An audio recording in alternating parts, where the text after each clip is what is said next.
Puji Tuhan, selamat pagi Bapak Ibu, Saudara-saudari sekalian. Kita berterima kasih kepada Tuhan buat hari ini kita boleh ada kembali duduk di rumah Tuhan. Saya percaya kita sekalian menyiapkan waktu kita hari ini. Kita berhenti dari semua aktivitas kita hari ini untuk kita khususkan hari ini kita datang beribadah kepada Tuhan. Dan saya percaya setiap yang hadir pada pagi hari ini datang dengan hati yang penuh ucapan syukur kepada Tuhan. Sebab Tuhan kita Allah yang baik. Dan sementara kita duduk di tempat ini, kita sedang menikmati semua kebaikan dan anugerah Tuhan yang tidak pernah berhenti Tuhan beri dalam kehidupan kita. Haleluya, haleluya, haleluya, haleluya.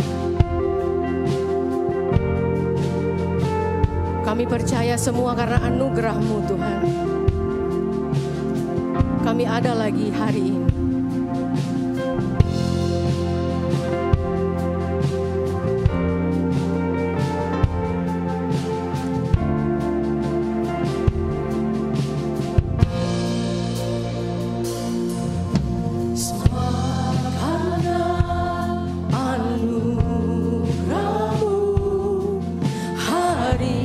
Ini ada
semakin berkurang, Yesus semakin bertambah.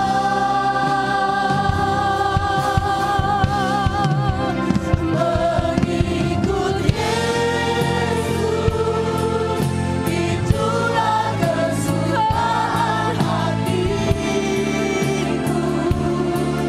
Ku lepas semua hakku untuk mengenal kehendaknya di hidupku.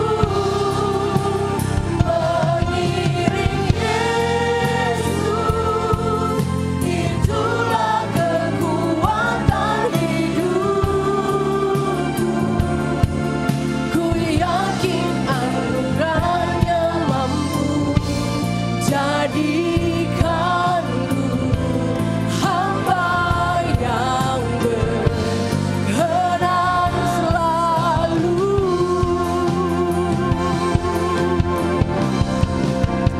Mengikut Yesus, itulah kesukaan hatiku.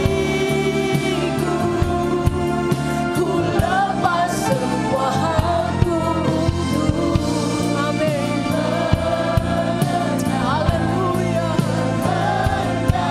glory hidupku. Mengikut Yesus, itulah kekuatan hidupku. Ku yakin anugerahnya mampu jadikanku hamba yang berkenan selalu. Kita angkat sekali lagi pujian ini dari awal. Haleluya. Karena anugerah-Mu Tuhan, pagi hari ini kami boleh ada. Haleluya. Oh, semua karena anugerah-Mu hari ini ada. Bukan karena kuatku, namun karena Roh-Mu. Mari katakan, ku bawa hatiku, penyembahanku. Haleluya, Engkau yang bertambah-tambah Tuhan.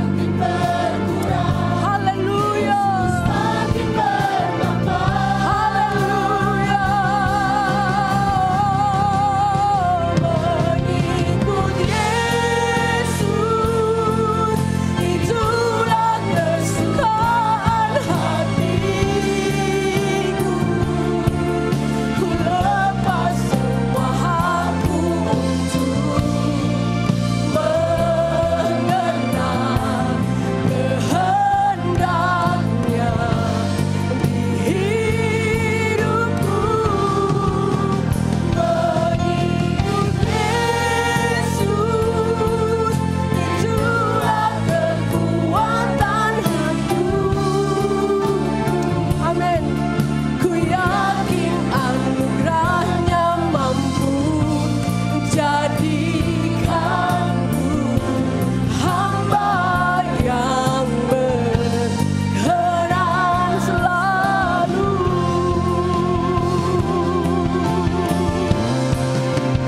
Mengikut Yesus, itulah kesukaan hatiku. Amin. Lepas semua hakku, haleluya, mengenal kehendaknya di hidupku. Mengikut Yesus, itulah kesukaan hidup. Amin. Engkau sumber kekuatan kami Tuhan. Oh, haleluya. Haleluya. Haleluya.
Haleluya.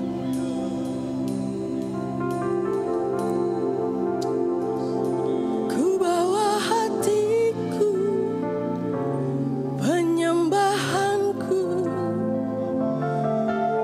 ku semakin berkurang, Yesus semakin bertambah. Ku bawa hatiku, amin, penyembahanku, ku semakin berkurang. Lagi katakan, ku bawa hatiku, ku bawa hatiku, penyembahanku, ku semakin berkurang, Yesus semakin bertambah.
Mari berikan penghormatan dan pengagungan bagi Allah kita. Haleluya. Hosana, Hosana di tempat yang tinggi. Hosana, Hosana di hati yang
biasa.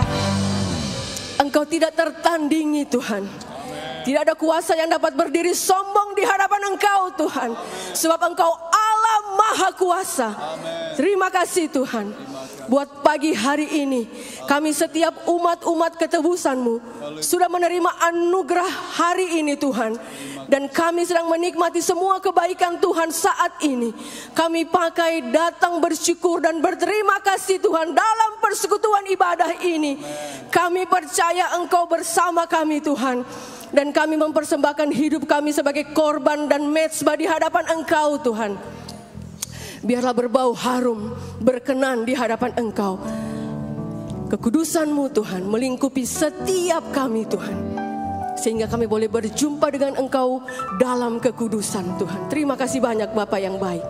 Kami buka ibadah yang kedua ini Tuhan. Dengan satu nama, yaitu Tuhan kami Yesus Kristus. Haleluya. Amin. Puji Tuhan. Silakan duduk Bapak Ibu Saudara sekalian. Puji Tuhan. Haleluya. Mungkin boleh lambaikan tangan siapa yang benar-benar menikmati kebaikan dan anugerah Tuhan pagi hari ini. Semua menikmati anugerah Tuhan. Amin. Amin. Mari kita proklamirkan bahwa Allah kita bukan hanya besar tapi juga dahsyat. Amin. Kita mau bersyukur dan berterima kasih kepada Tuhan. Pujian-pujian kita persembahkan kepada Tuhan. Allahku dahsyat. Haleluya.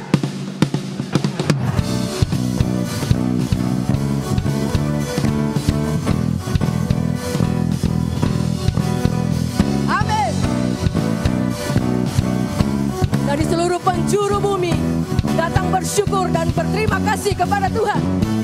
Hey!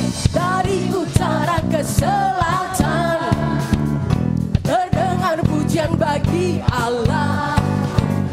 Dari barat sampai ke timur nama Yesus disanjung.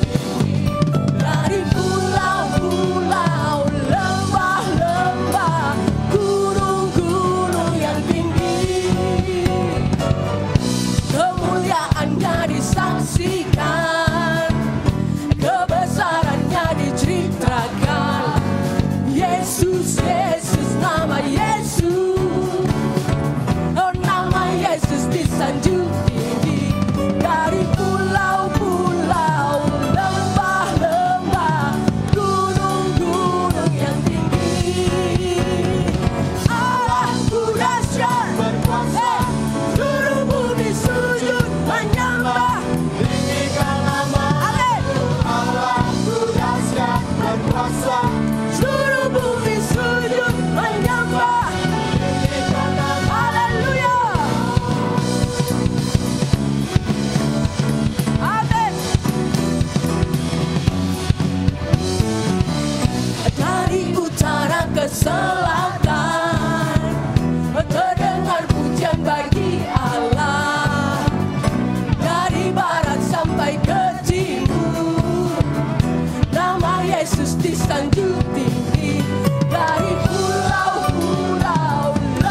pasti masih mau berdiri, amin. Amin. Kita serukan nama Yesus, nama yang berkuasa. Haleluya. Kita berikan tepuk tangan bagi Allah kita. Amin. Haleluya. Tuhanku maha besar. Tuhanku maha besar. Tuhanku maha besar. Katakan, Raja segala raja. Proklamirkan ini. Dia takkan tergoyahkan, dia takkan terkalahkan. Amin. Dia hidup dan berkuasa. Haleluya. Serukan namanya, Yesus Tuhan Raja. Segala kuasa tunduk dalam namanya. Amin. Dia luar biasa. Oh, perkasa mulia. Yesus nama di atas segala nama. Hey.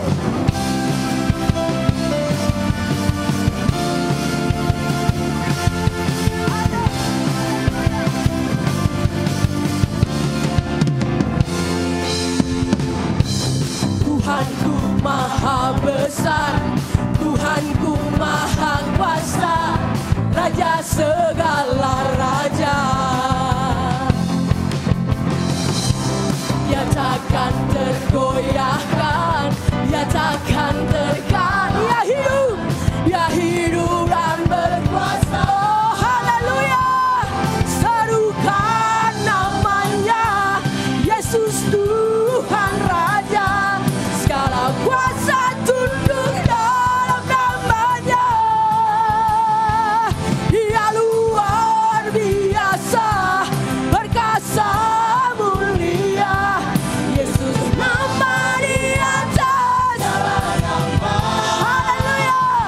Oh, serukan namanya, Yesus Tuhan Raja. Amin. Kuasa tunduk dalam namanya. Engkau luar biasa. Luar biasa. Perkasa mulia. Yesus nama di atas. Lagi katakan. Serukan namanya. Serukan namanya. Haleluya. Tuhan Raja. Segala kuasa tunduk dalam namanya. Dia luar biasa. Amin. Perkasa mulia. Yesus nama di atas. Haleluya.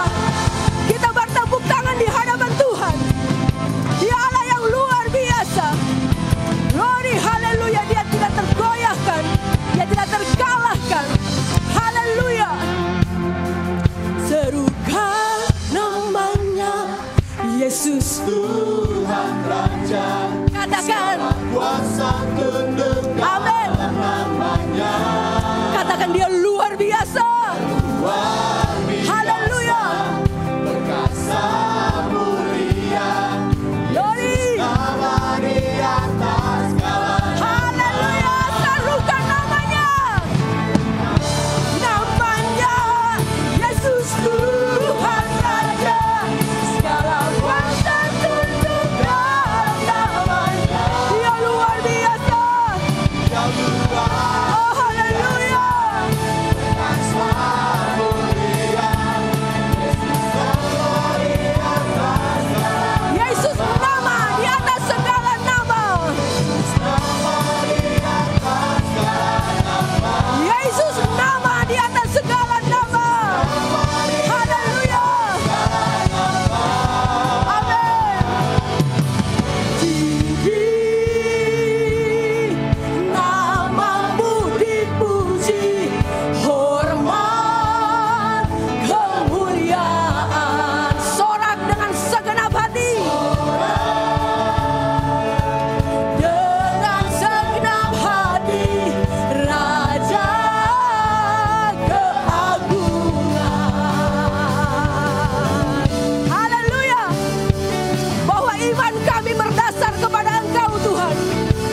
Bapak Ibu Saudara sekalian.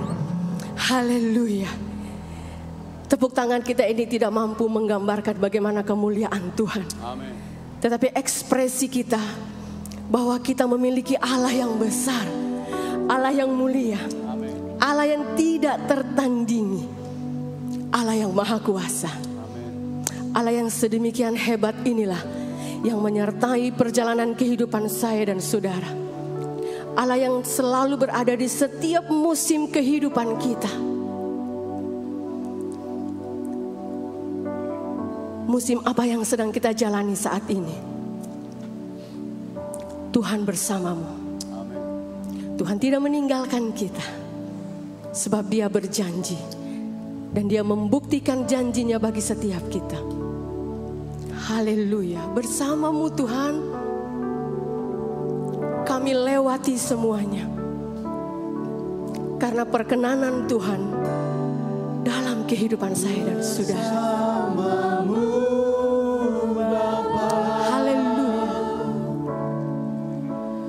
Ku lewati semua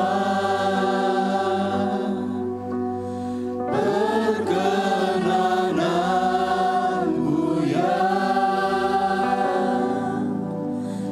teguhkan hatiku. Engkau yang bertindak, memberi pertolongan.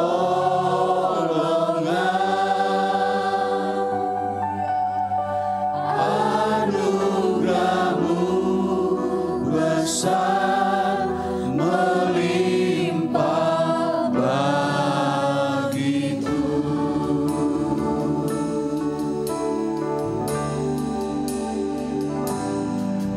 Engkau ada bersamaku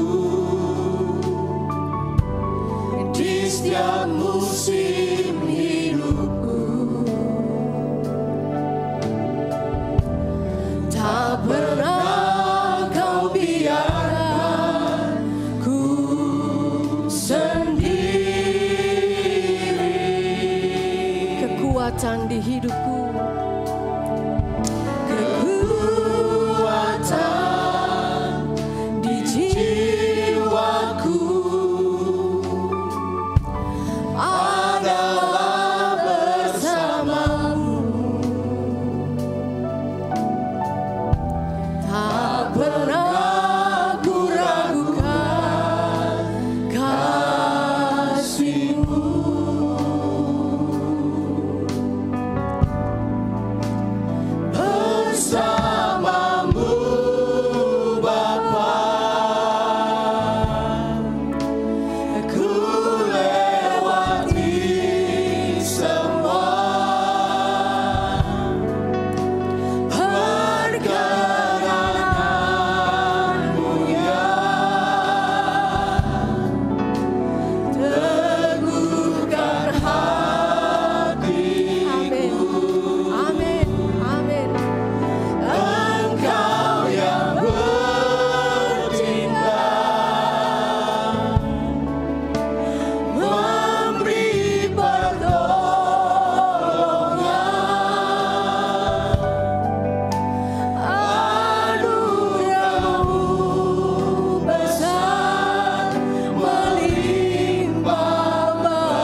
Mengapa kita perlu bersama dengan Tuhan, saudara?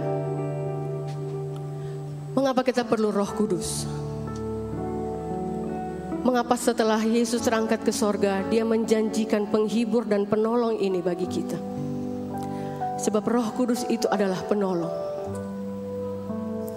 Roh Kuduslah yang memampukan saya dan saudara untuk berjalan dalam kehendak Tuhan. Tanpa Roh Kudus, tidak ada seorang pun dapat mampu berjalan dalam kehendak Tuhan.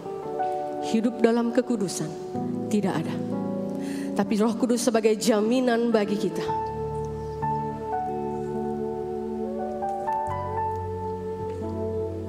Jangan lihat kemampuan kita pagi hari ini. Lihatlah siapa yang menyertai kita pagi hari ini.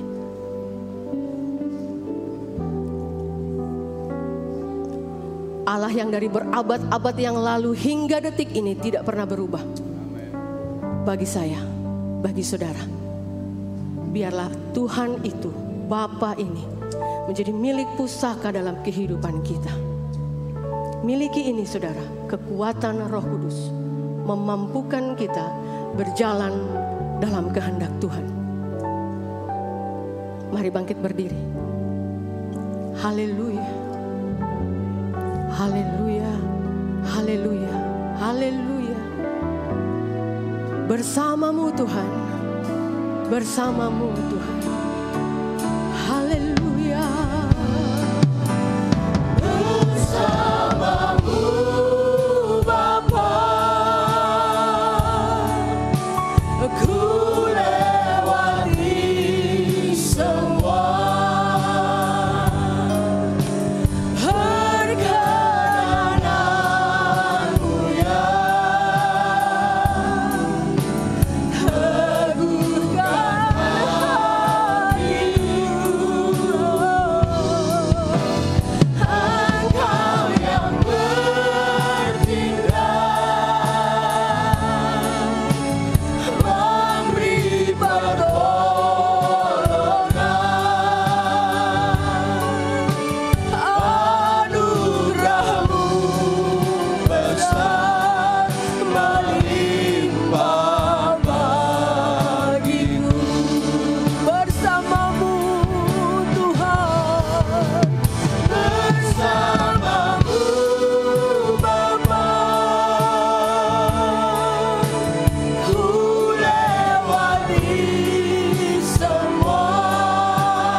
ucapan syukur yang kami naikkan pada saat hari ini di hadapan hadirat Tuhan.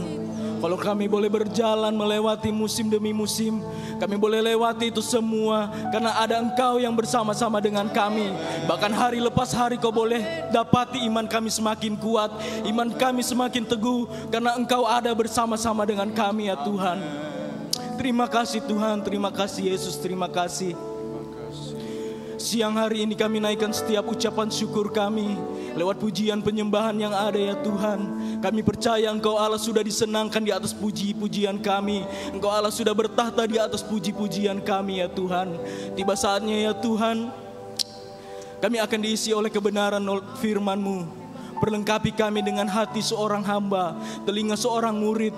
Kami mau ditegur, kami mau dibentuk oleh kebenaran firman Tuhan. Bahkan lewat setiap kebenaran firman Tuhan, biar itu semua boleh menambah-nambahkan pengenalan kami akan Engkau, menjadikan kami pribadi yang jauh lebih berkenan lagi bagi kemuliaan nama Tuhan. Terima kasih Tuhan, terima kasih Yesus, terima kasih.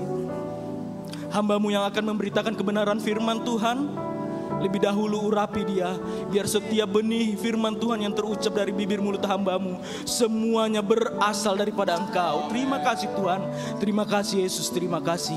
Kami juga akan memberi bagi pekerjaan Tuhan. Berkati setiap tangan yang terulur. Engkau Allah yang membalas berlipat kali ganda. Di dalam nama Tuhan Yesus Kristus kami berdoa mengucap syukur. Haleluya, amin. Haleluya.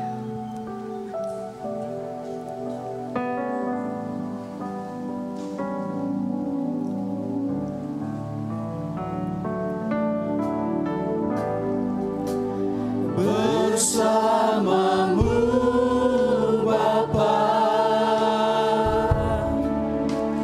ku lewati semua.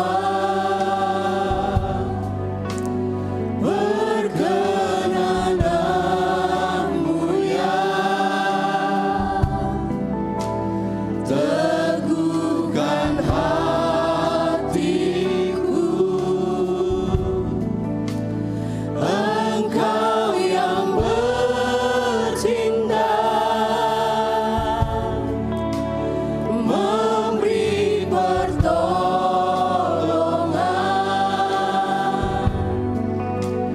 Anugerah-Mu besar melimpah bagiku.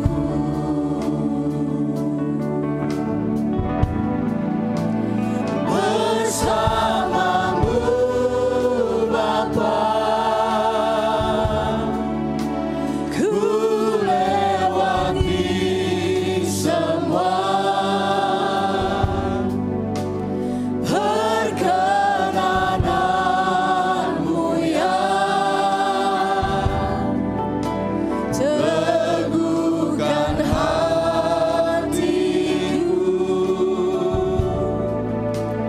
Engkau yang bertindak, memberi pertolongan. Anugerah-Mu besar melimpah bagiku.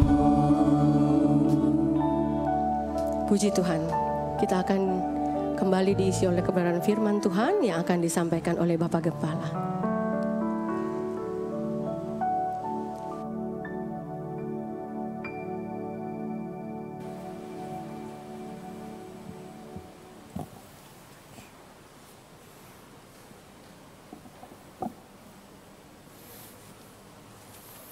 Puji Tuhan, puji Tuhan. Haleluya, selamat pagi, selamat kita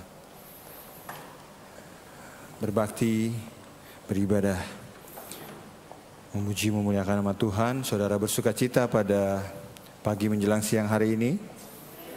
Amin, puji Tuhan. Masih kalau tadi pagi saya sampaikan firman Tuhan, saya lihat kehadiran dari jemaat Tuhan tidak sebegitu banyak karena mungkin memang ini masih dalam masa liburan, memperingati hari kesaktian Pancasila ya. diikuti juga dengan cuti bersama Hari Raya Waisak kalau tidak salah. Jadi masih sedikit, dan puji Tuhan kalau pada siang hari ini memang masih banyak juga mungkin beberapa dari kita jemaat Tuhan yang masih merayakan liburan bersama dengan keluarga. Tuhan tolong kita ya sekalian. Kita masih juga memperingati atau masih dalam suasana Hari Raya Pantekosta atau Pentakosta, di mana hari pencurahan Roh Kudus yang memang Tuhan nyatakan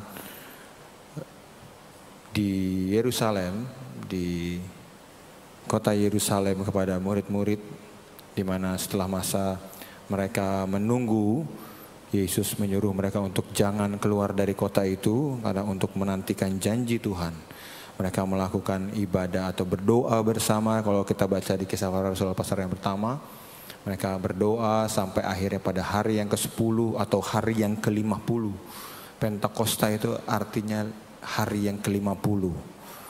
Jadi ada beberapa minggu urutan dari sejak Yesus bangkit. Kemudian Yesus menampakkan diri dan kemudian akhirnya ada pencurahan atau Yesus mencurahkan rohnya kepada murid-muridnya di Yerusalem.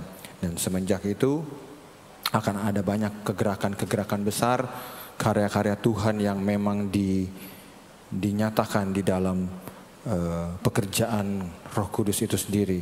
Banyak yang menjadi percaya, khususnya pada saat itu orang-orang Yahudi yang hidup pada masa itu dan juga beberapa orang-orang Ibrani, bahkan sampai imam-imam besar, ahli-ahli Taurat pun juga menyerahkan diri mereka untuk menjadi percaya dengan pengajaran-pengajaran akan Injil, pengajaran tentang Yesus khususnya.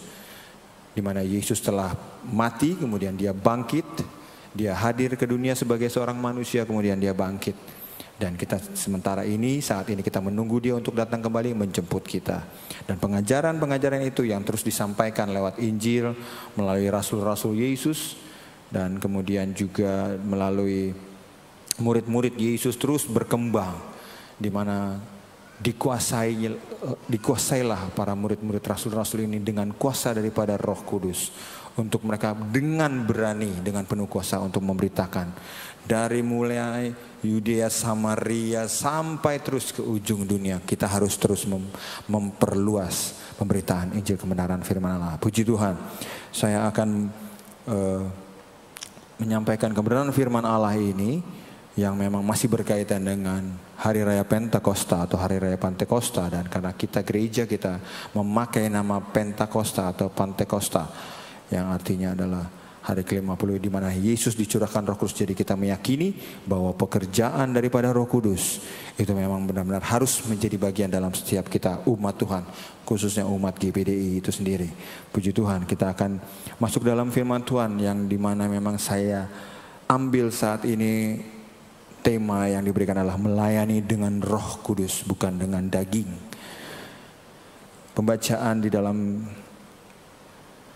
Kisah Para Rasul pasal yang ke-5. Saya akan buka dengan pembacaan firman Allah di dalam Kisah Para Rasul pasal yang ke-5 ayat yang ke-38. Ini adalah perkataan dari Gamaliel kepada anggota majelis atau mahkamah agama pada saat itu, di mana mereka sedang diperhadapkan oleh dua orang murid Yesus, Rasul Yesus, yang ditangkap karena mereka pada saat itu ada pertentangan memang pada masa itu dengan pengajaran-pengajaran Yesus dengan pemahaman daripada ahli-ahli Taurat atau dari pengajaran-pengajaran Taurat. Karena masih banyak yang memegang hukum-hukum Taurat Musa itu sendiri pada masa itu. Dan ada seorang ahli Taurat, ahli Farisi, yang memang juga termasuk dalam anggota dari mahkamah agama tersebut, yang namanya Gamaliel. Saudara ketahui bahwa Rasul Paulus sebelum dia bertobat, Rasul Paulus bernama Saulus. Nah, Saulus itu juga seorang ahli Taurat. Terus gurunya adalah Gamaliel ini. Gurunya adalah Gamaliel ini. Dan di sini dikatakan pada saat mereka sudah mulai menghakimi dan mau menindak daripada rasul-rasul yang ditangkap dan murid-murid yang ditangkap ini, dia katakan demikian di ayat yang ke-38. Karena itu aku berkata kepadamu, Gamaliel yang berkata ini, janganlah bertindak terhadap orang-orang ini. Biarkanlah mereka. Sebab jika maksud dan perbuatan mereka berasal dari manusia, tentu akan lenyap. Tetapi ayat 39, tetapi kalau berasal dari Allah, kamu tidak akan dapat melenyapkan orang-orang ini. Sampai di situ. Kamu tidak akan bisa melenyapkan. Memang benar, saya aminkan firman Allah ini karena segala sesuatu yang berasal dari Allah, termasuk firman Allah, isi dari firman Allah ini semua berasal dari Allah. Diilhamkan, kalau kita baca di Timotius, diilhamkan oleh Roh Kudus.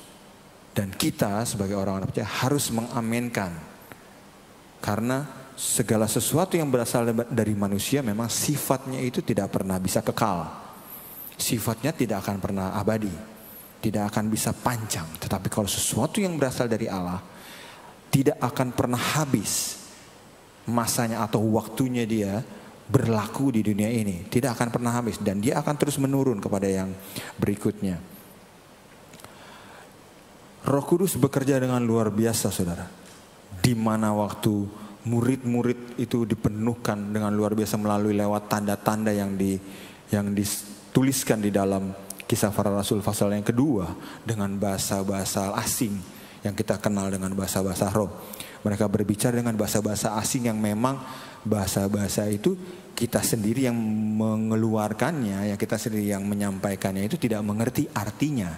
Kita hanya mengetahui bahwa kita sedang berbicara bahasa asing. Coba kita baca dulu sebentar di pasal yang kedua Kisah Para Rasul. Mundur beberapa pasal. Pasal kedua Kisah Para Rasul ayat yang keempat. Maka penuhlah mereka dengan Roh Kudus. Lalu mereka mulai berkata-kata dalam bahasa-bahasa lain. Seperti yang diberikan oleh Roh itu kepada mereka untuk mengatakannya. Jadi bahasa-bahasa itu bukan dipelajari. Bukan dikursuskan. Bukan kita mempelajari secara teori ada pengajarnya, bukan. Digerakkan oleh Roh Kudus. Firman Allah bilang. Jadi memang begitu kita merasakan jamahan Roh Kudus, kita tampak seperti berbahasa-bahasa asing. Kita merasa kita seperti berbahasa yang kita tidak pernah ucapkan dalam kehidupan kita sehari-hari. Karena apa? Karena Roh yang menggerakkan. Roh siapa? Roh Kudus, bukan roh kita, bukan perasaan kita, bukan kemauan kita. Jadi Roh yang mengatakan. Dan kita tidak mengerti arti apa yang kita katakan itu, apa yang kita keluarkan dari mulut kita. Kita tidak akan mengerti. Karena itu adalah hubungan kita, roh kita. Hubungan kita langsung dengan Tuhan. Jadi kalau roh sudah berbicara atau roh sudah menguasai kita, tidak akan ada yang dapat kita lakukan, saudara. Bahkan kita pun sepertinya tidak berdaya dibuat roh itu sendiri. Kita coba baca di dalam 1 Samuel. Saya teringat ayat ini. Saya akan berikan saudara contoh bagaimana kalau roh itu bekerja dengan luar biasa sehingga kita benar-benar dibuat tidak berdaya. Tidak ada seolah-olah kita tidak memiliki tidak berarti apa-apa kita itu di hadapan roh itu. 1 Samuel pasal 16. Contoh yang saya coba akan sampaikan itu dari seorang Saul, Raja Saul. Itu dia pada saat Tuhan pilih dia lewat Samuel, dia diurapi kemudian Roh Allah pada saat dia diurapi, ditentukan, ditahbiskan oleh Samuel, Roh Tuhan sudah menyertai dia. 1 Samuel pasal yang ke 16 kalau tidak salah. Oh maaf, pasal yang ke-18.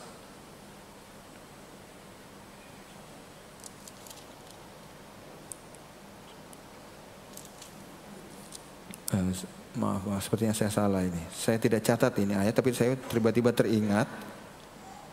Sebentar.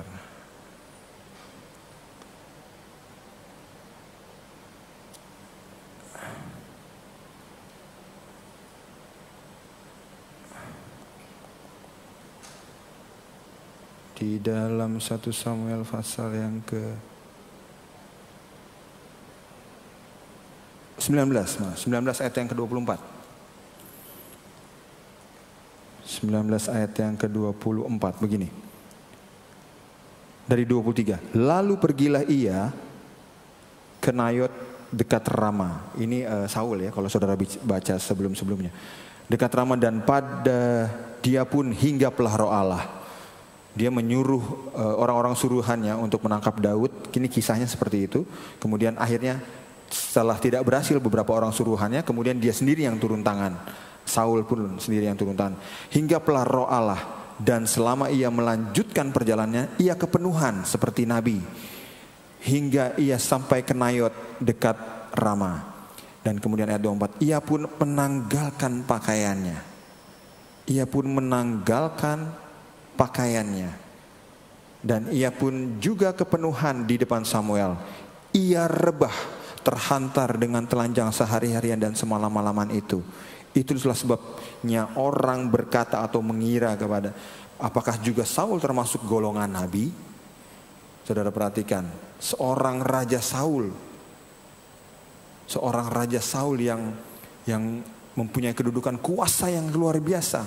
Kalau Roh Allah sudah hinggap dia dibuat sampai harus rebah telanjang.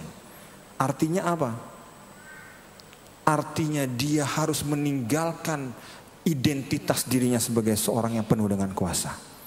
Dia harus benar-benar merendahkan diri. Kalau orang penguasa itu kan dia berhak untuk berdiri tegak di depan pengikut-pengikutnya untuk memperlihatkan bahwa dia memiliki kuasa. Dia harus berdiri tegak untuk bisa menyampaikan perintah-perintahnya.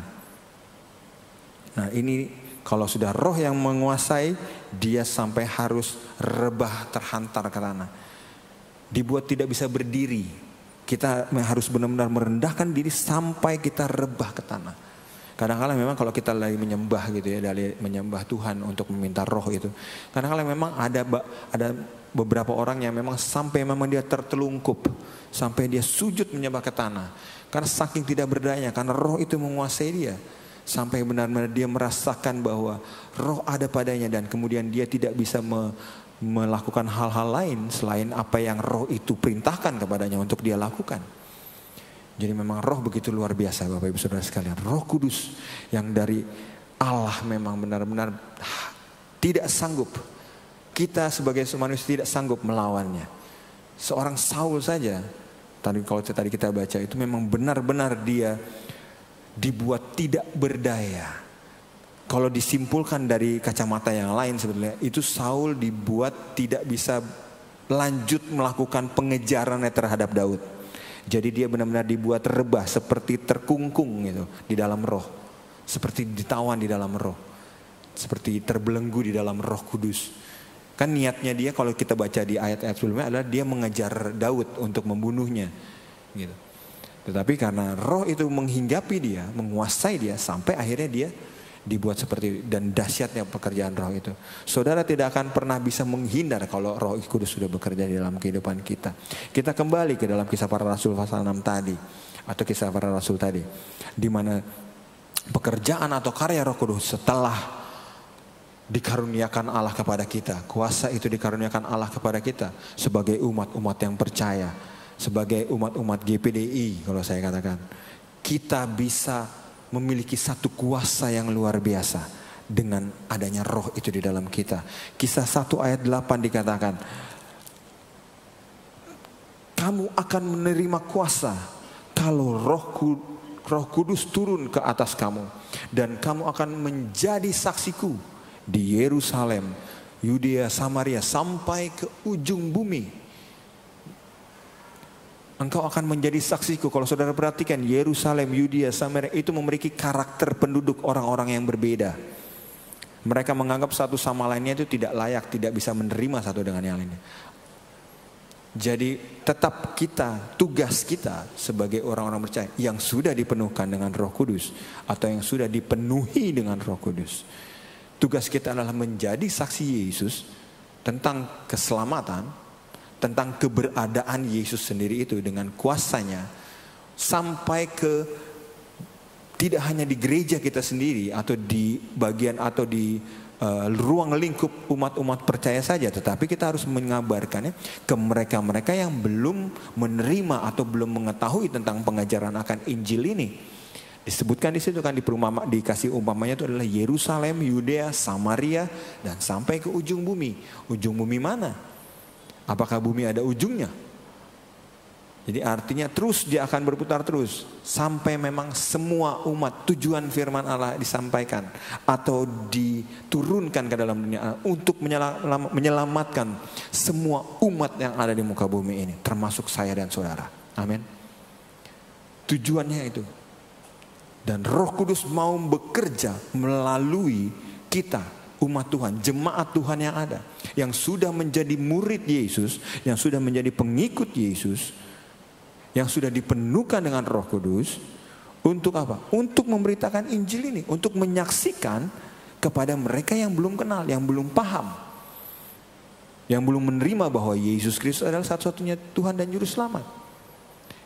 Karena seperti dikatakan di dalam Kisah Para Rasul pasal 4 ayat yang ke-12, keselamatan tidak ada di dalam siapapun juga selain di dalam Dia. Saudara perhatikan, keselamatan tidak ada di dalam siapapun juga selain di dalam Dia. D-nya huruf besar. Dia siapa? Yesus. Sebab di bawah kolong langit ini, ada penegasan lagi, sebab di bawah kolong langit ini tidak ada nama lain yang diberikan kepada manusia yang olehnya kita diselamatkan. Amin. Tidak ada, hanya Yesus. Inilah yang menjadi pegangan kita, umat Kristen, orang-orang percaya. Saudara harus menjadi saksi akan keselamatan. Siapa keselamatan itu? Melalui Yesus. Lewat kuasa daripada Roh Kudus yang seperti tadi di pasal yang pertama ayat yang ke-8. Diberikan kuasa. Kuasa yang pernah saya jelaskan pada hari kenaikan Yesus, bahwa ada kuasa di sini dalam bahasa terjemahan asli bahasa Yunani, exousia dan Greka. Dalam bahasa Greka yaitu exousia dan dunamis maksud saya. Dan kuasa yang diberikan kepada kita untuk kita memberitakan firman, untuk kita melayani pekerjaan Tuhan adalah kuasa dunamis, atau diberikannya kita kesanggupan atau kemampuan untuk kita melayani Tuhan, untuk melakukan pekerjaan-pekerjaan Tuhan yang dipercayakan kepada kita. Lewat apa? Lewat gereja-gereja di mana saudara berbakti, saudara beribadah. Pelayanan-pelayanan itu. Jadi pelayanan-pelayanan yang ada di gereja, saudara tidak bisa kelompokkan bahwa ini adalah pelayanan yang besar, ini adalah pelayanan yang kecil.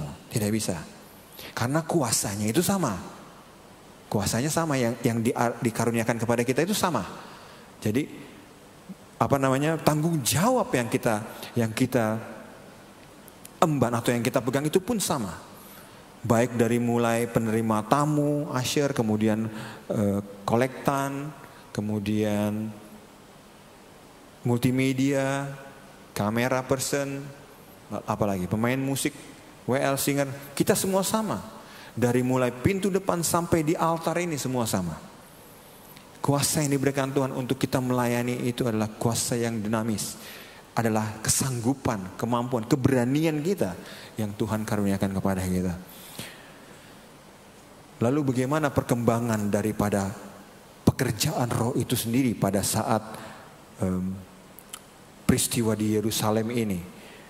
Kita baca di pasal yang ke-6 ayat yang pertama. Saya akan perlihatkan bagaimana pertumbuhan orang-orang percaya itu sangat luar biasa dari pekerjaan Roh ini.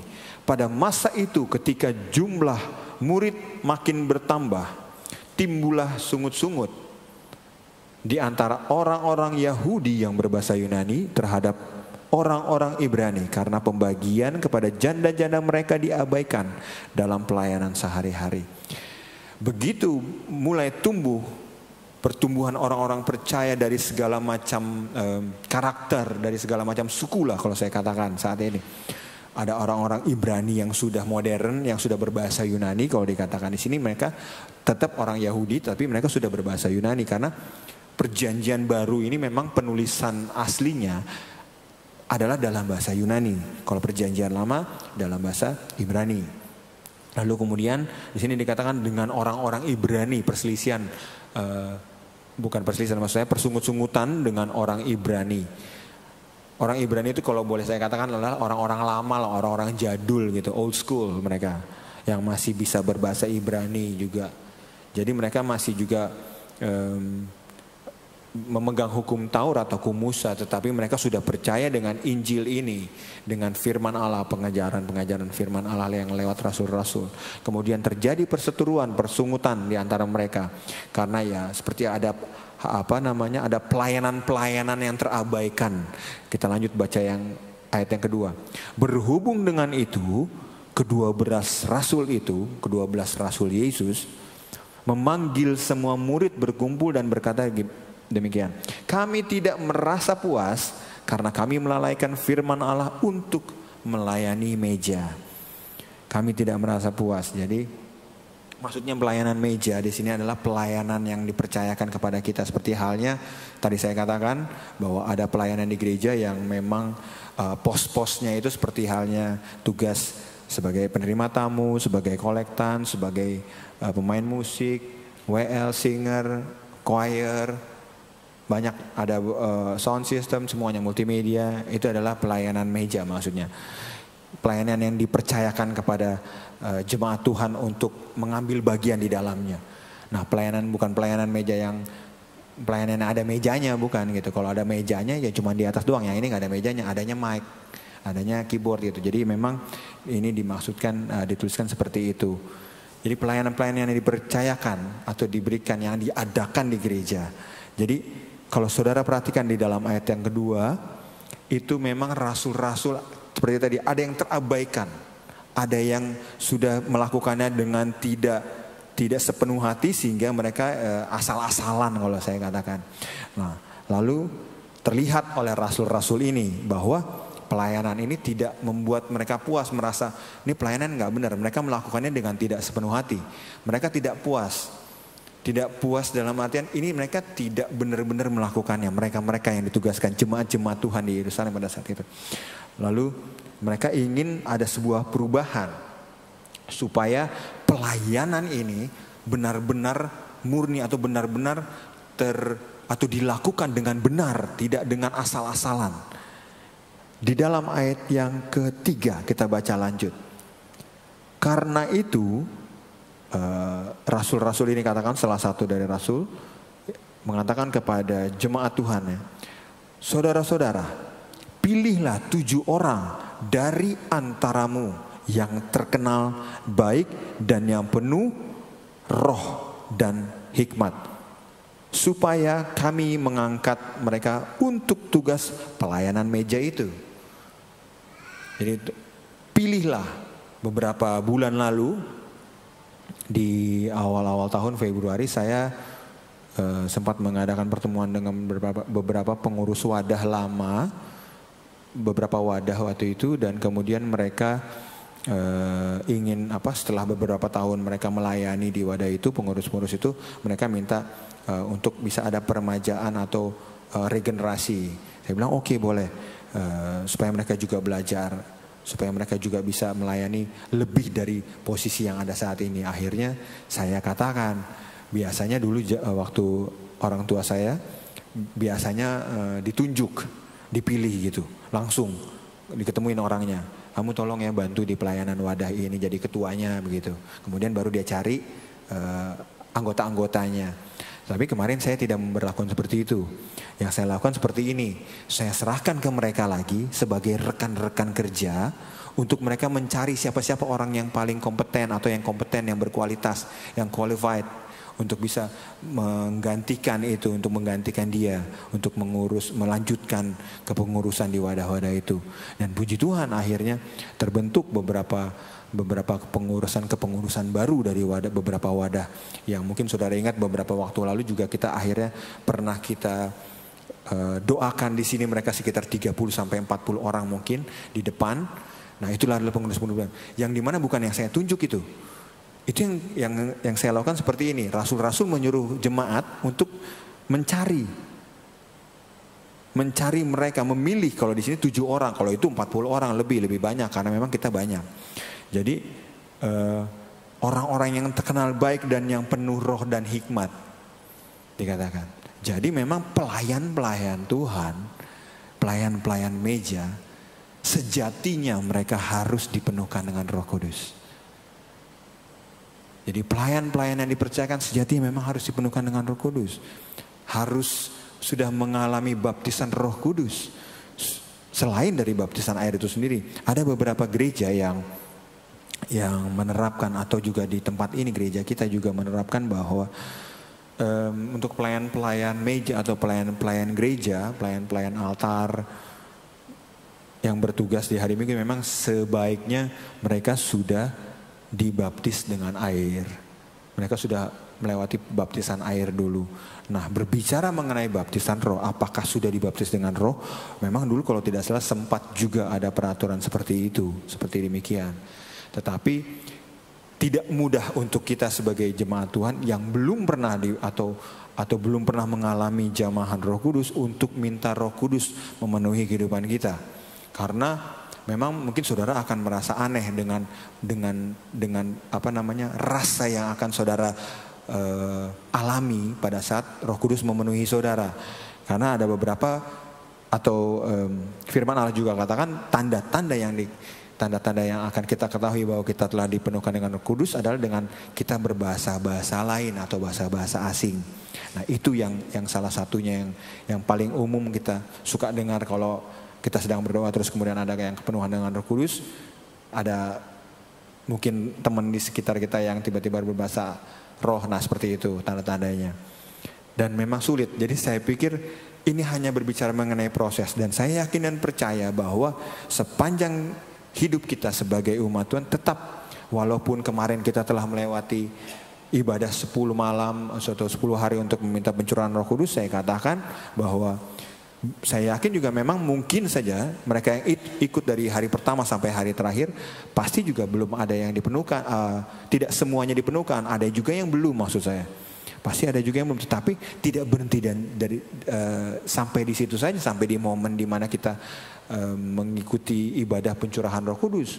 Karena setiap saat, setiap waktu dalam ibadah-ibadah biasa kita di hari Kamis mungkin atau di hari Minggu seperti ini, saudara bisa minta undang roh itu untuk masuk di dalam hati saudara.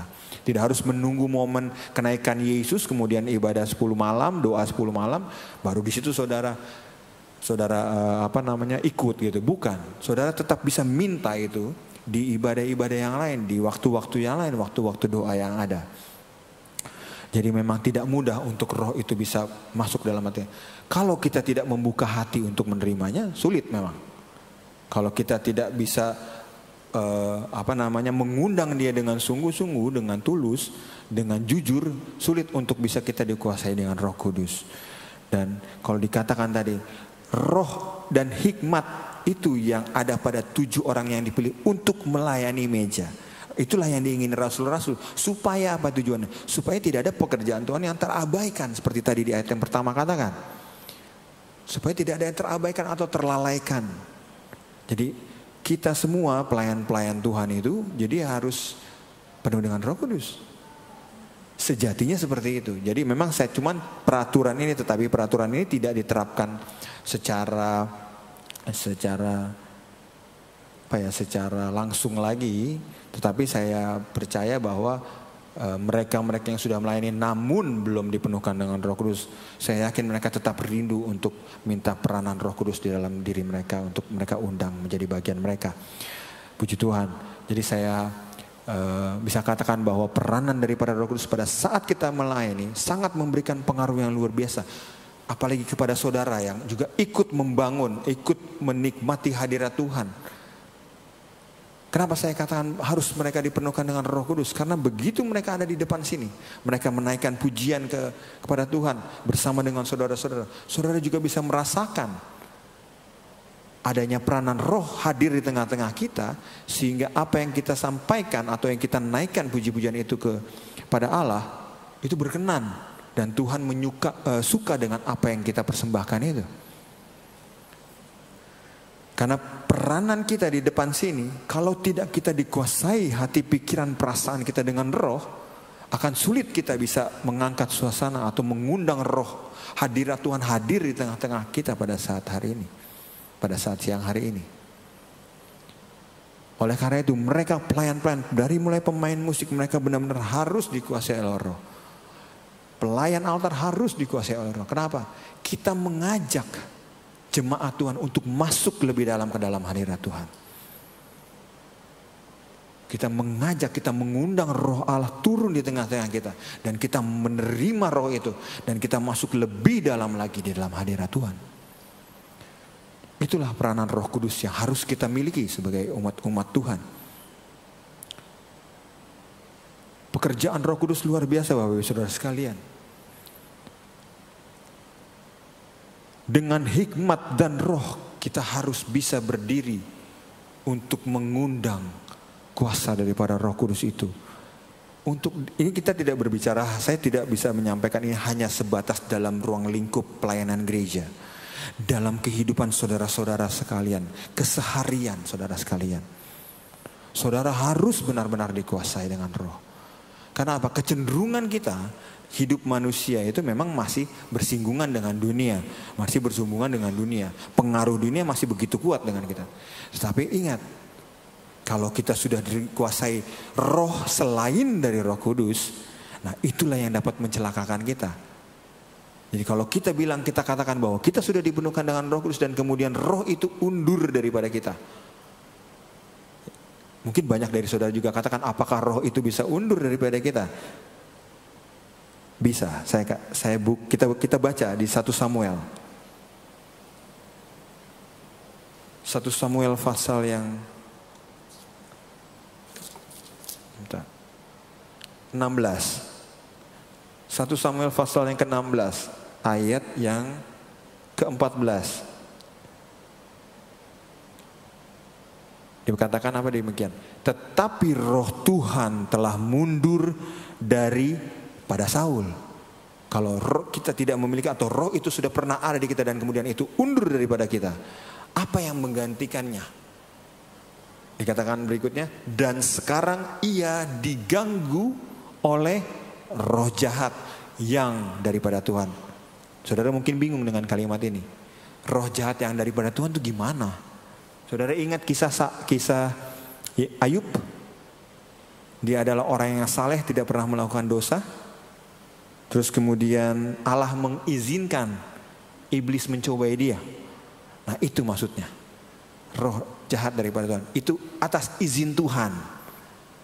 Jadi roh jahat yang mengganggu tadi pada Saul itu adalah atas izin. Maksudnya roh yang berasal, bukan Tuhan memberikan roh jahat, bukan.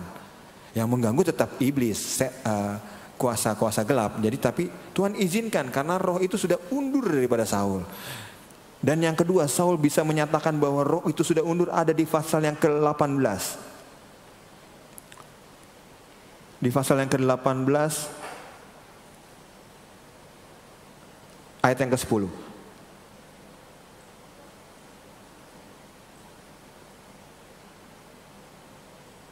Keesokan harinya roh jahat yang daripada Allah, disebutkan lagi, itu berkuasa atas Saul sehingga ia kerasukan di tengah-tengah rumah, sedang Daud main kecapi seperti sehari-hari. Kemudian ayat 12 loncat, Saul menjadi takut kepada Daud karena Tuhan menyertai Daud. Perhatikan, ini roh Tuhan tadi ayat pasal 16 tadi, roh Tuhan sudah mundur daripada Saul, sudah Daud sudah diurapi dan roh Tuhan sudah ada pada Daud. Dan kemudian karena Tuhan menyertai Daud, sedang daripada Saul, apa dikatakan? Ia telah undur. Jadi roh Tuhan telah undur.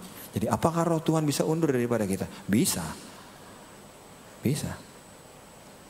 Terjadi pada Saul dan ini bisa terjadi pada kita. Bagaimana kita harus memelihara? Sekarang pertanyaan, bagaimana kita harus memelihara roh itu daripada kita? Banyak hal yang bisa kita lakukan. Banyak hal yang tidak boleh kita lakukan juga untuk bisa roh itu tetap ada pada kita. Tapi tadi saya tidak berbicara sampai di sana. Saya ingin berbicara mengenai pelayanan yang dikuasai oleh Roh Kudus. Seperti tadi saya katakan, contoh daripada pelayanan ini adalah pada Stefanus yang sudah ditentukan oleh jemaat Tuhan yang sudah ditahbiskan, didoakan oleh rasul-rasul di pasal yang ke-6 tadi. Ayat yang keempat kita baca. Dan supaya kami sendiri dapat memusatkan pikiran dalam doa dan pelayanan. Maksudnya ini adalah perkataan rasul-rasul, di mana dibentuk pelayan-pelayan Tuhan yang melakukan pekerjaan Tuhan, dipilih supaya kita hamba-hamba Tuhan, gembala, bisa memusatkan pikiran di dalam pekerjaan kita, yaitu doa dan kemudian pengajaran dan pelayanan firman. Ayat yang kelima, usul itu diterima baik oleh seluruh jemaat. Jadi jemaat setuju dengan hal itu. Lalu mereka memilih Stefanus. Apa di sini dikatakan Stefanus Stefanus seorang yang penuh iman dan Roh Kudus. Perhatikan. Stefanus adalah seorang jemaat yang penuh iman dan Roh Kudus. Lalu kemudian ayat yang ke-6 meloncat, mereka itu dihadapkan kepada rasul-rasul, lalu rasul-rasul itu pun berdoa dan meletakkan tangan di atas mereka. Kita doakan mereka. Setelah dipilih pengurus-pengurus tadi yang seperti saya katakan waktu lalu, kita dipilih, kemudian kita doakan mereka. Rasul-rasul yang mendoakan. Dan setelah itu mereka mulai menyebar, melakukan pekerjaannya, memberitakan Injil firman Allah. Dan ayat yang ke-7 dikatakan firman Allah makin tersebar. Firman Allah makin tersebar. Dan jumlah murid di Yerusalem, perhatikan, dan jumlah murid di Yerusalem makin bertambah banyak. Kegerakan luar biasa yang diciptakan oleh Roh Kudus makin bertambah banyak, dan sejumlah besar ini yang luar biasa. Imam-imam kepala, imam-imam Yahudi, imam-imam mahkamah agung, ahli-ahli Farisi, ahli-ahli Taurat, dan sejumlah besar imam menyerahkan diri mereka untuk menjadi percaya. Puji Tuhan. Luar biasa bukan pekerjaan Roh Kudus. Kalau memang kita menerima karunia kuasa itu, tidak akan ada yang dapat melawan atau menghalangi pekerjaan daripada Roh Kudus. Amin. Kalau dikatakan di pasal yang ke-5, saudara, Petrus juga katakan bahwa Allah mengaruniakan roh itu kepada semua orang yang mentaati Dia.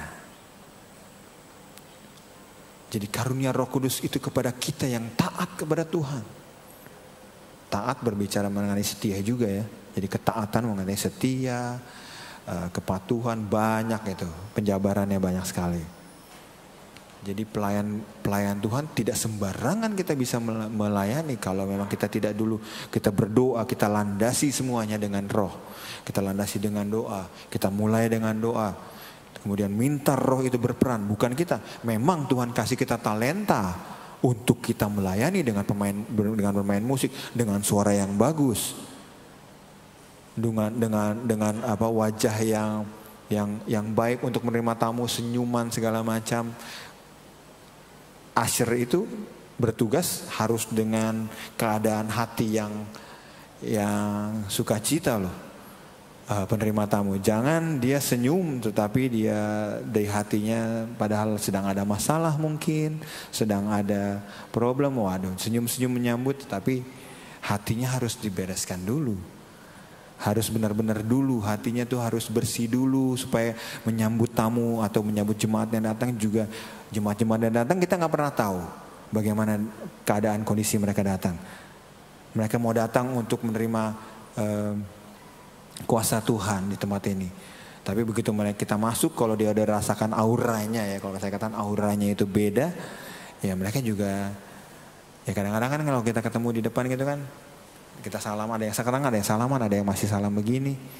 Tapi kita senyum.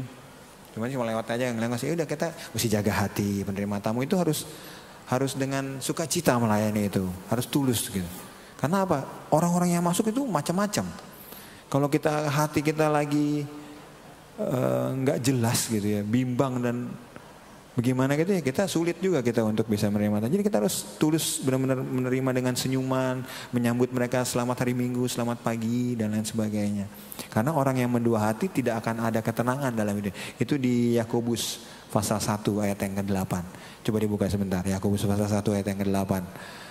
Orang yang mendua hati itu berbicara mengenai orang yang bimbang. Dari ayat yang ke-6 dulu, coba ayat yang ke-6 Yakobus sebentar, kita lari sedikit. Yakobus pasal yang ke-6.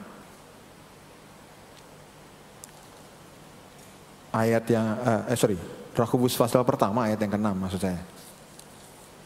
Yakobus pasal yang pertama ayat yang ke-6, multimedia bisa ditampilkan.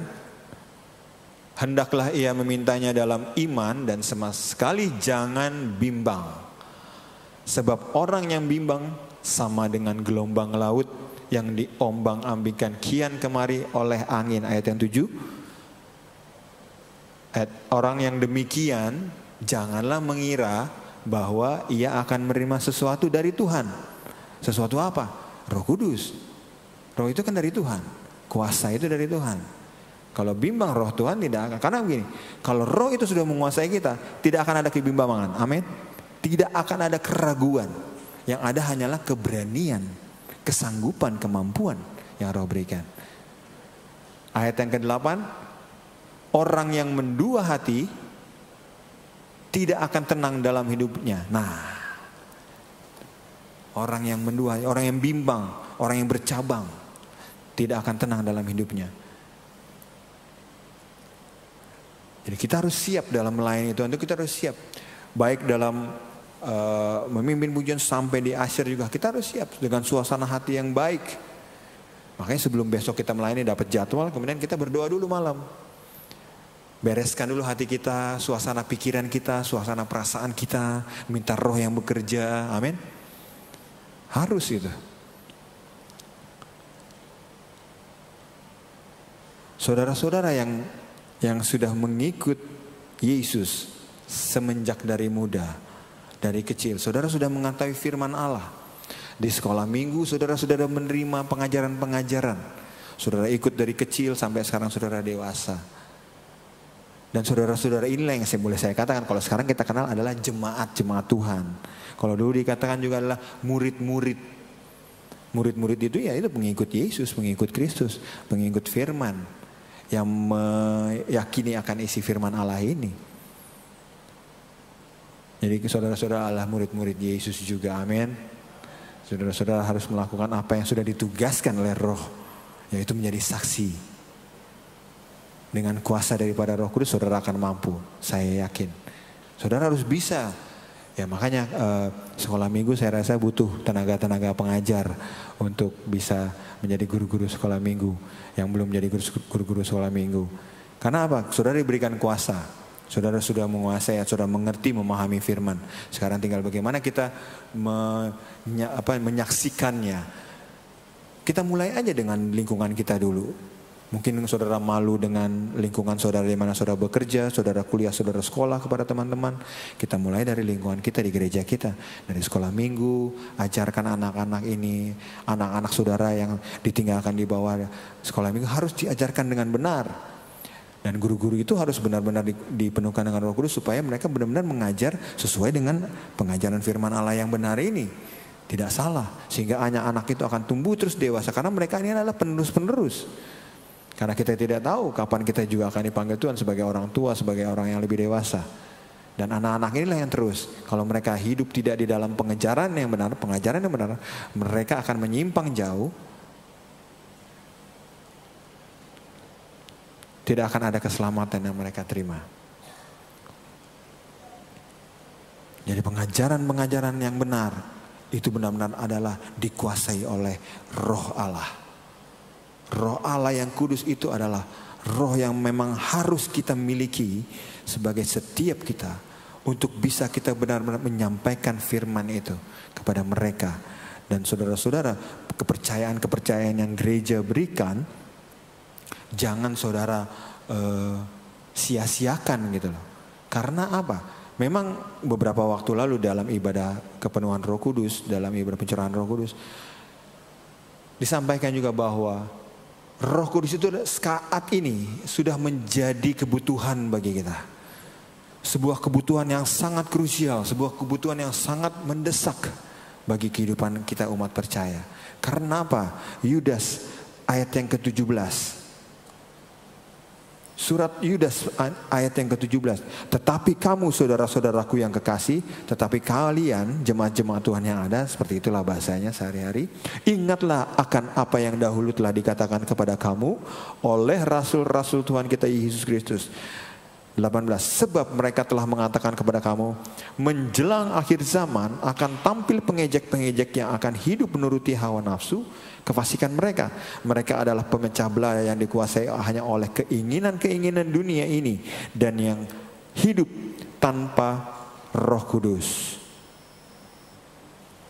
Jadi akan tampil pengejek-pengejek, dan kita yang saya ingin garis bawahi adalah menjelang akhir zaman. Suratan ini beribu-ribu tahun yang lalu ditulis. Jadi menjelang akhir zaman, dan kita saat ini hidup di dalam pemetaan zaman yang terakhir. Kalau dalam pemetaan zaman kita ada yang di terakhir. Kita adalah di zaman akhir dari akhir zaman, di masa yang terakhir dari akhir zaman. Jadi akan timbul pengejek-pengejek yang akan mengejek kita. Jadi kita kan memang kita akan berada di dalam suasana yang memang akan merasakan terhimpit oleh tekanan, oleh mereka yang tidak menerima ajaran ini, yang tidak menerima kegerakan-kegerakan rohani ini yang digerakkan oleh Roh Kudus. Karena apa? Tadi Yudas sudah katakan, memang akan timbul seperti itu. Lalu bagaimana yang memampukan kita untuk kita tetap berjalan di dalam kehendak Tuhan itu? Ya Roh Kudus, tidak ada lain. Saudara mau menggunakan kepandaian saudara, saudara belajar sampai di S3, sampai bahkan profesor, ahli teologi lah kita katakan. Kalau saudara menguasai secara teologis firman Allah, dikupas secara teologis, kemudian saudara sampaikan, tetapi jemaat tidak mengerti, tidak ada kuasa Roh Kudus dalam dirinya, percuma. Seperti tong kosong nyaring bunyinya, gong yang berkumandang, canang yang bergemerincing. Itu di mana tadi pagi itu ya, saya lupa. 1 Korintus 13 ayat pertama coba ditampilkan. 1 Korintus 13 ayat yang pertama. Ini Paulus juga katakan, dia sudah memiliki karunia roh, tetapi kalau tidak memiliki kasih, tidak mempunyai kasih, aku sama aja dengan gong yang berkumandang dan canang yang berincing. Jadi tidak ada akan memberikan efek apa-apa ke saudara, tidak akan memberikan dampak apa-apa. Saudara tidak akan bisa mengerti, menerimanya. Karena apa? Karena dari kami, hamba-hamba Tuhan, tidak ada kuasa Roh Kudus pada kami, sehingga kami hanya mengandalkan pengetahuan kami aja. Karena kami sudah mengeksposisi beberapa ayat, membedah beberapa ayat, kemudian kita sangkut pautkan ayat ini dengan ayat-ayat yang lain dan segala macam. Kemudian dengan secara teologis kita baca dari literatur, referensi buku-buku yang lain. Makanya saya tidak terlalu banyak mau baca buku-buku yang memang di luar dari kaidah-kaidah ajaran Pantekosta. Saya hanya baca memang dari buku-buku yang memang pengajar-pengajar kami saja, hamba-hamba Tuhan senior. Pak Ahamande, Pak almarhum Ahamande, Bapak almarhum Dani Rumokoy, Bapak J.E. Awandatu dan lain sebagainya. Mereka-mereka yang memang saya kenal, saya tahu. Saya tidak mau terlalu jauh gitu sampai ke pendeta yang bergelar profesor, doktor, pendeta, apa-apa. Saya bilang entar dulu deh. Saya bilang ini mereka sudah merupakan tafsiran pemikiran mereka sendiri, bukan dari Roh. Karena apa? Terlalu luas kita berpikir secara pengetahuan, secara teologi saya bicaranya. Terlalu luas akan semakin membingungkan jemaat tentunya. Akan semakin membingungkan jemaat. Lebih baik kita berbicara berpadanan dengan apa yang ada di Alkitab ini. Ini Alkitab sudah yang terbaik saudara-saudara, saya katakan. Adalah buku yang terbaik. Ini adalah buku ajaran tentang kehidupan yang memang benar-benar kita harus pelajari. Saudara-saudara adalah murid-murid Yesus. Karena saudara sudah mengikuti Yesus. Coba sebentar saya lari ke Lukas pasal 14 ayat 33. Lukas pasal 14 sebentar. Kalau saudara menjadi murid-murid Yesus, ada syarat-syarat juga yang memang harus kita penuhi. Dari mulai ayat ke-25 demikian. Pada suatu kali banyak orang berduyun-duyun mengikuti Yesus dalam perjalanannya. Mengikuti Yesus ya. Sambil berpaling ia berkata kepada, jika seorang datang kepada Yesus dan ia tidak membenci bapaknya, ibunya, istrinya, anak-anak, saudara-saudaranya laki-laki atau perempuan, bahkan nyawanya sendiri, ia tidak dapat menjadi muridku. 27, barang siapa tidak memikul salibnya dan mengikut aku, ia tidak dapat menjadi muridku.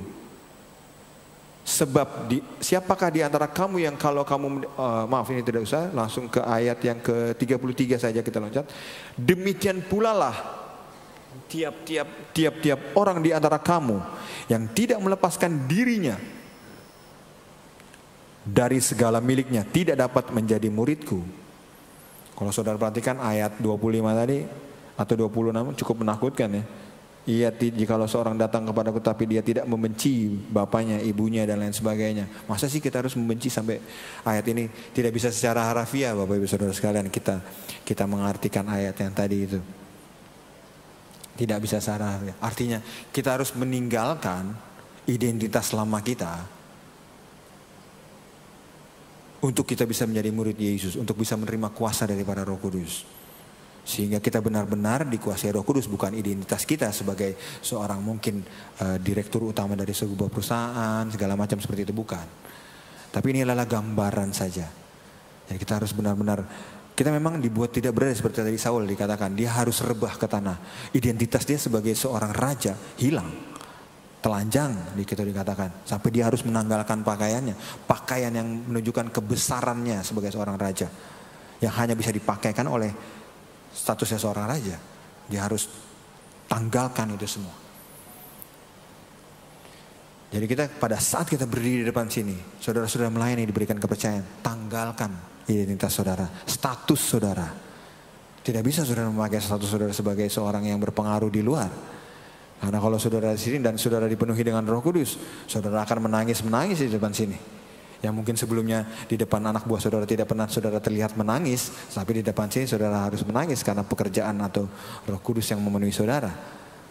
Seperti anak kecil saudara akan dibuat menangis. Harus melepaskan dirinya dari segala miliknya, ayat 33.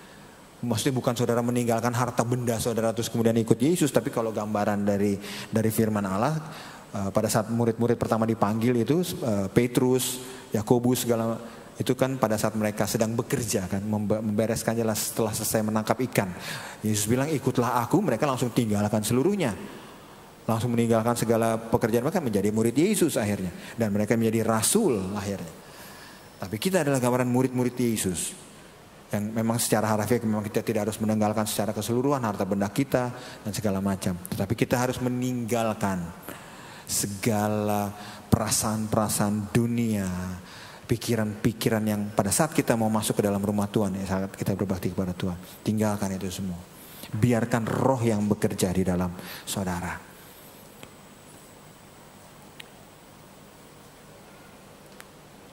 Saya berbicara kepada saudara dan juga kemarin juga saya ingat dengan beberapa hamba-hamba Tuhan yang memang juga kita ada di tempat ini belajar untuk kita menyampaikan kebenaran firman Allah, bahwa dalam kita melakukan pekerjaan Tuhan ini berlaku kepada kami hamba-hamba Tuhan yang memang baru selesai atau sedang dalam masa praktek dari sekolah kitab saudara, apa yang ditempatkan, kemudian mereka harus bekerja di satu tempat yang tidak hanya mereka melayani secara meja atau secara altar, tetapi mereka juga melakukan pekerjaan-pekerjaan secara fisik. Jadi saya waktu zaman ibu saya, dia katakan, almarhum Ibu Gembala, ya kalau kalian malas dalam melakukan pekerjaan yang di luar dari pekerjaan rohani gitu sifatnya, saudara malas, ya saudara akan lihat bagaimana nanti saudara ke depan kalau memang dalam pelayanan berikutnya. Saudara, Tuhan akan menentukan selanjutnya bagaimana.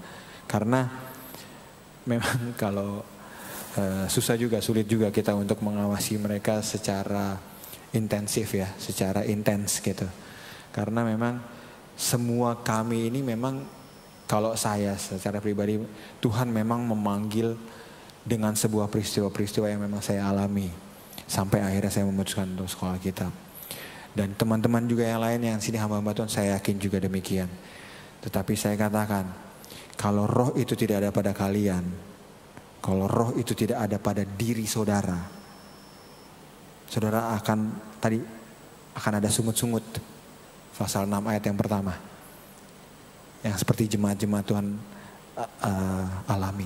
Akan ada sungut-sungut, akan ada kemalasan, tidak sungguh-sungguh. Itu pasti akan terjadi, saudara.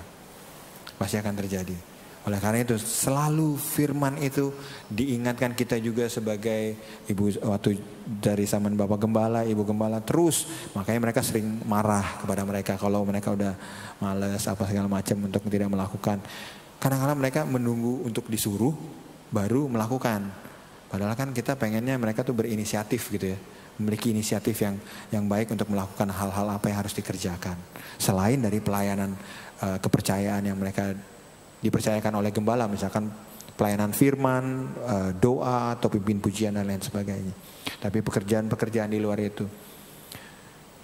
Karena memang Alkitab juga katakan Amsal pasal 10. Kalau tidak, Amsal pasal 10 ayat yang keempat, tangan yang lamban membuat miskin, tapi tangan orang rajin menjadikan kaya. Jadi dikatakan, saudara, mereka ini juga tidak termasuk dengan tidak hanya dimaksudkan kepada mereka karena kalau kepada hamba-hamba Tuhan, rekan-rekan pengerja juga, ini juga bisa berlaku kepada kita sendiri, saudara-saudara. Karena memang dalam melayani pekerjaan Tuhan ada inisiatif kita melakukannya, dan kemudian kita memang benar-benar rindu melakukannya. Karena adanya roh yang menguasai kita, pasti otomatis akan ada kerajinan di mana kita juga rajin untuk mencari mencari waktu untuk kita beribadah. Nah dulu kan syarat dari pelayan altar itu harus ibadah Kamis, doa, ikut gitu setiap Kamis. Tapi ya kesini sih saya renungkan memang keadaan itu tidak keadaan di lapangan ya. Sesungguhnya itu memang sulit untuk mereka bisa hadir terus setiap Kamis. Saya bilang ya sudah, pokoknya sempatkanlah. Saya pikir juga sempatkanlah sebulan 1 kali saja ikut di ibadah Kamis, doa bersama. Pasti saya yakin kalau mereka bilang demikian, oh saya sudah berdoa di rumah, tapi saya yakin percaya beribadah, bersekutu bersama dengan orang-orang yang sehati sepikir itu berbeda dengan kalau kita berdoa sendiri gitu. Jadi hadirlah 1 kali. Saya tidak harus mewajibkan, karena kalau diwajibkan sulit. Memang keadaan di lapangan memang untuk mereka hadir itu memang butuh pengorbanan yang luar biasa. Jadi saya memaklumi itu. Kalau saya memaklumi, semoga Tuhan juga memaklumi ya saudara ya. Semoga, ini saya katakan semoga. Jadi saya cuma memperingatkan, kalau saya sih maklumi, cuma semoga Tuhan juga gitu. Semoga, saya nggak tahu, saudara tanya sendiri kepada Tuhan. Jadi yang memang pelayan-pelayan itu coba usahakan. Tadi rajin, dari hasil rajin itu saudara dapat berkat, menjadikan kaya bukan hanya secara materi, tapi apa? Secara rohani. Secara rohani, di sini kita katakan kaya secara rohani. Amsal 12 ayat 27, tangan orang rajin memegang kekuasaan, tetapi kemalasan mengakibatkan kerja paksa. Yang ada capek mulu, kayaknya nggak kelar-kelar ya capeknya nih gitu. Jadi ya nggak mau ke gereja, malas dan lain sebagainya. Itu adalah pengaruh-pengaruh daripada yang sudah menguasai saudara, roh-roh yang lain, bukan Roh Kudus lagi gitu. Kalau membuat malas, udah capek gitu, itu bukan Roh Kudus lagi, tapi Roh Kudis gitu. Jadi kudis yang ada pada saudara, bukan kudus. Jadi harus rajin beribadah. Ya firman Allah bilang. Jadi ini semuanya memang firman Allah ini melengkapi satu dengan yang lainnya. Amin. Jadi seperti tadi saya katakan, dari pagi juga saya katakan bahwa pekerjaan Tuhan harus dilakukan didasari dengan roh. Supaya apa? Ada ketulusan hati, ada kerajinan, ada kesungguhan, ada kejujuran, kesetiaan. Banyak deh saya sebutin. Sebutlah yang baik-baik. Itulah yang pekerjaan Roh Kudus. Puji Tuhan. Demikian firman Tuhan yang saya dapat sampaikan pada pagi hari ini. Tetaplah saudara-saudara, saya ingin rindu saudara memiliki roh itu. Karena kita ada di zaman akhir. Menjadi kebutuhan yang mendesak. Kalau saudara sudah merasa memiliki roh itu, jangan padamkan roh itu. Ada firman Allah kata, jangan kerajinanmu menjadi kendor. Janganlah padamkan roh itu. Jangan padamkan roh itu. Terus kobarkan roh itu, api Roh Kudus itu di dalam kehidupan saudara. Supaya apa? Semangat setiap hari. Sepanjang minggu saya tahu saudara bekerja, kuliah, kerja. Dari kerja kemudian saudara ambil intensif kelas mungkin malam, kursus dan lain sebagainya. Tetapi jangan padamkan roh itu saudara. Kalau roh itu padam, kerajinanmu jadi kendor. Makanya firman itu katakan, janganlah kerajinanmu kendor, jangan padamkan roh itu. Tuhan kiranya tolong kita semua, persiapkan diri saudara untuk menerima karya Tuhan yang terbesar dalam kehidupan kita, yaitu kematiannya di atas kayu salib, penyerahan diri di atas kayu salib, lewat tubuh dan darahnya yang ada di hadapan saudara. Dilambangkan oleh roti dan air anggur. Layakan hati saudara, pikiran dan perasaan saudara saat ini untuk kita bisa bersekutu dengan tubuh dan darah Yesus. Terima Roh Kudus, buka hati saudara. Biarlah roh itu yang menyucikan saudara, sehingga saudara bisa masuk di dalam menerima, makan roti dan minum air anggur ini, bersekutu bersama dengan berjamaah Tuhan. Saya undang kita untuk bangkit berdiri bersama-sama. Pelayan-pelayan Tuhan silakan maju ke depan.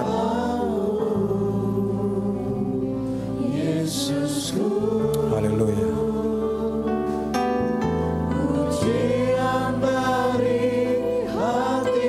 Siapkan hati saudara. Pusatkan pikiran saudara, hati saudara kepada Tuhan, hanya kepada Tuhan. Jangan pikirkan hal yang lain. Jangan pikirkan hal-hal di luar daripada Tuhan. Karena saat ini saudara harus benar-benar bisa menerima kehadiran Tuhan untuk layak menerima perjamuan Tuhan yang kudus ini. Haleluya. Terima kasih Yesus. Haleluya. Roh Kudus kuasai kami. Oh, yang ternilai yang ku miliki dan ku hargai. Haleluya. Terima kasih Tuhan. Yesus Engkau ku karya terbesar. Haleluya. Karya terbesar dalam hidupku, pengorbananmu yang selamatkanku.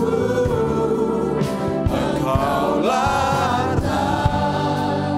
yang tak ternilai, yang ku miliki dan ku hargai. Yesus Engkau ku kagumi.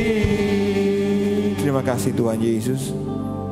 Terima kasih Bapa yang ada dalam kerajaan sorga. Engkaulah karya terbesar di dalam kehidupan kami. Pengorbananmu di atas kayu salib menjadi sesuatu yang sangat dan paling berharga bagi kami. Sehingga tidak ada alasan kami untuk tidak mengakui keberadaan dan kebangkitan-Mu Tuhan Yesus setelah Engkau mengalami kematian ini. Di atas kayu salib Engkau dikorbankan. Engkau mengorbankan dirimu dengan tubuh yang hancur, penuh luka Tuhan Yesus, dan darah-Mu yang mengalir di atas kayu salib mengucur sampai ke tanah di mana kami berpijak ini. Dunia yang penuh dengan kecemaran. Tetapi Engkau, lewat darah-Mu, Engkau menyucikan kami. Engkau membersihkan kami dari segala cemar dunia. Terima kasih Tuhan Yesus. Layakan kami, setiap jemaat Tuhan yang ada, layakan hati, pikiran, perasaan kami, sucikan, kuduskan, supaya kami boleh masuk bersekutu dengan Engkau, menerima Engkau di dalam kehidupan kami. Tuhan tolong, sucikan, berkati di dalam nama Yesus untuk roti dan air anggur ini yang sebentar akan dilayani oleh pelayan-pelayan-Mu. Tuhan memberkati kehidupan mereka, pakai mereka dengan kuat kuasa Roh Kudus supaya mereka layak dan berkenan melayani kami jemaat Tuhan yang ada. Terima kasih Bapa yang baik, kami akan terima, kami akan menerima perjamuan Tuhan pada saat siang hari ini dalam nama Tuhan Yesus Kristus. Haleluya, amin.